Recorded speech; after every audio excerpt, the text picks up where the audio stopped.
Então hoje nós vamos mergulhar em duas palavras que mudam tudo o que você entende sobre Deuteronômio 6:4, que é a Shema, um termo específico do povo.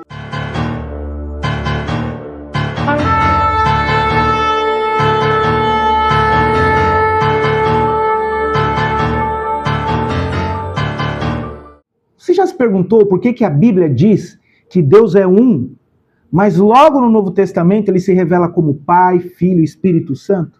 Será que existe uma contradição ou será que a própria língua hebraica já nos dava uma pista há milhares de anos acerca da Trindade? Então hoje nós vamos mergulhar em duas palavras que mudam tudo o que você entende sobre Deuteronômio 6:4, que é a Shema, um termo específico do povo Israel. Eu vou pedir para você ficar comigo, porque eu vou te mostrar hoje o que está escondido no texto original, e isso vai transformar a sua visão a respeito da natureza de Deus. Só que eu vou te pedir um favor. Antes de revelarmos esses termos, já clica no botão de se inscrever e ativa o sininho. Aqui a gente estuda a Bíblia de modo que você nunca mais vai ler as Escrituras da mesma forma que você tem lido até aqui. Então eu vou considerar que você já se inscreveu, ok? Então vamos para o texto.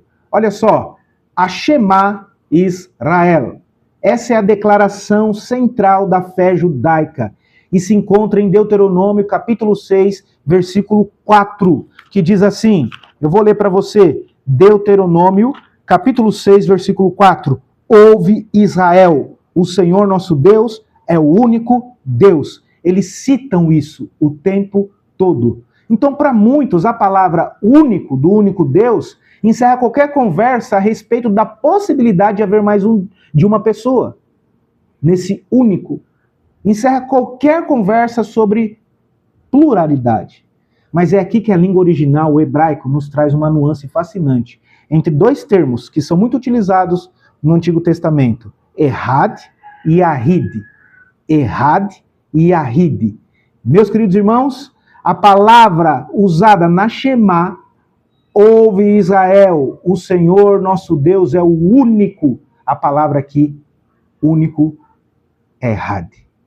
Embora signifique um, essa palavra é frequentemente usada para descrever uma unidade composta, ou seja, várias partes que formam um só corpo. Em Gênesis 2:24, a palavra que diz que o homem e a mulher se tornariam uma só carne é a palavra Errad, uma só carne. São dois seres, uma unidade. E da mesma forma, em Gênesis 11:6, Deus vai observar que o povo que construía a Torre de Babel era um. Eis que o povo é um, Errad. Novamente, nós temos uma unidade coletiva formada por milhares de indivíduos. Tenho mais um outro exemplo aqui. Em Números 13:23, onde a palavra de Deus fala sobre um cacho de uvas, depois você dá uma olhadinha lá, a palavra um cacho de uvas é Errad, cacho de uvas. O cacho é um, mas as uvas são muitas. Se o objetivo de Moisés fosse dizer que Deus é uma unidade absoluta, solitária, indivisível, o hebraico tinha uma palavra específica para isso. A palavra é Yahid. Yahid significa único, solitário, unigênito. Em Gênesis 22:2, Deus diz a Abraão, toma agora o teu filho, teu único Irad, filho Isaque. Em Juízes 11:34, a filha de Jefté é descrita como sua única Yahid. Única Yahid, filha. Yahid, filho. Teu único Yahid, filho Isaque. Sua única Yahid, filha. Falando de Juízes 11:34, a filha de Jefté. Sabe qual é o detalhe crucial? O detalhe é que em nenhum momento da Bíblia o termo Yahid é usado para descrever a unidade de Deus.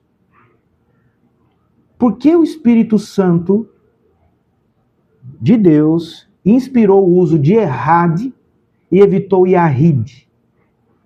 Por quê? Na Shema Israel, ouve, ó Israel, o Senhor nosso Deus é o único Deus. Por que ele não colocou, em vez de único, Errad, Yahid. Para muitos estudiosos, isso é uma revelação progressiva. A semente da Trindade, meus irmãos, já estava plantada ali. Você precisa entender que Deus não é uma rocha solitária no deserto. Deus é uma unidade que se vibra tanto e ela se relaciona de tal maneira. Deus é um em essência, mas subsiste em 3 pessoas: Pai, Filho e Espírito Santo. É uma comunhão perfeita desde a eternidade. Eu quero aqui trazer para você uma mensagem. Muitas pessoas sentem uma certa resistência a ouvir a palavra Trindade. Parece algo complexo demais, parece algo que é contraditório com a ideia de que Deus é único. Mas se eu te dissesse que a própria língua original da Bíblia guarda um segredo carinhoso, Deus não quer que a natureza dele seja um peso para a sua mente. Deus quer que a sua natureza seja um convite para o seu coração entender que ele é, em si mesmo, a fonte de todo o amor, de todo o relacionamento. Então hoje eu quero te mostrar como você pode crer na unidade de Deus e ao mesmo tempo descobrir a beleza da sua pluralidade. Eu sei que você busca conhecer a Deus com sinceridade. Eu não quero um debate pesado. Eu quero trazer para você uma verdade com amor pela palavra. Quando nós lemos a famosa declaração, o Senhor é o único Senhor, a palavra usada, como nós vimos, é errada. Nas Escrituras, essa palavra é usada para celebrar uniões perfeitas. O marido e a mulher se tornam um. Ou um povo que trabalha com um só propósito, que é o caso da Torre de Babel. Então Deus usa esse termo para nos mostrar que sua unidade não é de uma rocha solitária. É uma unidade de uma união vibrante, uma comunhão entre Pai, Filho e Espírito Santo. Ele é um Deus que entende a união, porque esse mesmo Deus é a própria essência da união. Muitas vezes o medo de aceitar essa pluralidade de Deus vem de honrar a sua exclusividade. O hebraico tem uma palavra que é traduzida para solidão absoluta. E essa palavra não é errad. Essa palavra é yahid. Mas o Espírito Santo escolheu não usar essa palavra para descrever a Deus. Sabe por quê? Talvez para que eu e você pudéssemos entender desde o início que o Pai, o Filho e o Espírito Santo sempre estiveram em harmonia, planejando a nossa salvação, planejando o nosso bem-estar no futuro. Você pode crer na Trindade e continuar sendo monoteísta fervoroso, pois as Escrituras elas vão preservar essa unidade de uma forma cirúrgica. Entende isso? É muito difícil. Essa unidade composta é o que permite que Deus seja Pai. E esse mesmo Deus que é Pai se faz Filho para nos resgatar. E esse mesmo Deus Pai que se faz Filho para nos resgatar é o mesmo que habita em nós como Espírito Santo. Meus irmãos, isso não é um enigma para nos afastar.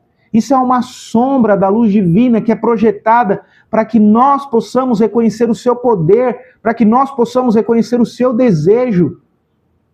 Qual é o desejo de Deus? O desejo de Deus é que nos relacionemos com Ele. Deus quer que todos os reconheçam. Ele deixou essas pistas gramaticais como um rastro do seu amor pela sua criação. O que nós vimos hoje?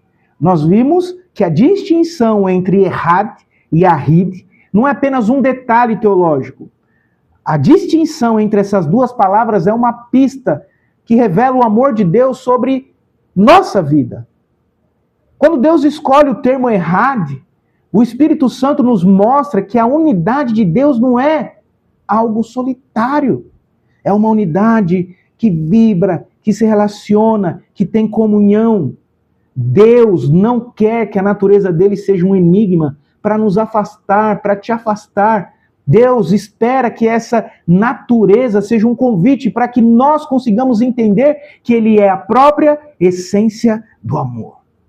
Essa unidade composta é o que permitiu que o único Deus se manifestasse como Pai que nos ama, o Espírito que nos guia e de forma especial como o Filho Jesus Cristo que se fez carne para nos resgatar. Se você tinha dificuldades para crer na Trindade, olhe para essas evidências com o coração aberto. Crer no Deus triuno é reconhecer que o Senhor é um só, mas que Ele nos estendeu a sua mão através de Cristo para nos incluir nessa comunhão eterna. Ele quer que todos reconheçam o seu poder e o seu desejo de estar perto de você. O que você sentiu? Eu vou deixar essa pergunta para você. Ao descobrir que a sombra da Trindade está projetada desde o Antigo Testamento. Meus queridos irmãos, esse não é o único texto que prova que Deus é Trindade. Que não é o único texto que vai nos ensinar a triunidade de Deus, Pai, Filho e Espírito Santo. Existem outras expressões, outros textos que deixam muito claro isso para nós, mas hoje eu quis trazer especificamente esse. Se essa verdade tocou no seu coração, deixe seu comentário abaixo.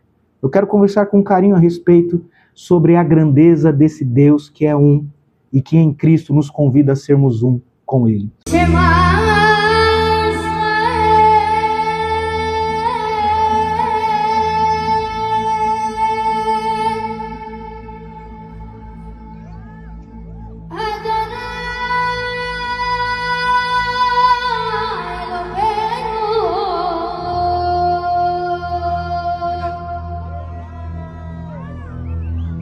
Adonai.